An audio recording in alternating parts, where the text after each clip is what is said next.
ஒரு பெரிய passenger ship company ஏன் இந்தியன்ஸ் அதிகமாக எடுக்கணும்? இந்தியன்ஸை மட்டும் கிடையாது. இந்த மாதிரி சவுத் ஏசியாவில் இருக்கிற Philippines, Indonesia, Sri Lanka, Malaysia, Vietnam இந்த மாதிரி இருக்கு, நேபாள் இந்த மாதிரி இருந்த இடத்துல இருந்து நிறைய ஆட்கள் எடுப்பாங்க.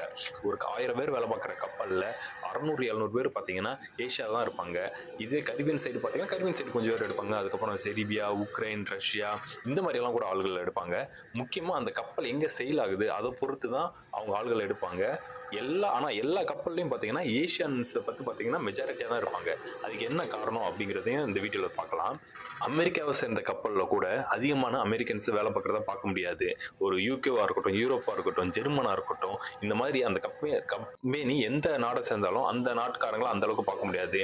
ஏன்னா அவங்களுக்கு வந்து ஒரு ஒரு குக்குன்னு எடுத்துக்கிறோமே, ஒரு குக்கு வேலைக்கு எடுக்கிறாங்க அப்படின்னா ஒரு எக்ஸ்பீரியன்ஸே இல்லாத குக்குக்கு கூட அவங்க $3000 $4000 இந்த மாதிரி கொடுக்க வேண்டிய அதிகமான சம்பளம் கொடுக்க வேண்டியது இருக்கும். ஏன்னா அது அந்தந்த நாட்டோட ரூல்ஸ், அவங்களோட பொருளாதாரம் வந்து அதிகம், அவங்களுக்கு வந்து எக்ஸ்பென்சிவ் எல்லாமே அதிகம். அதனால அந்த மாதிரி தான் ஆள் எடுப்பாங்க.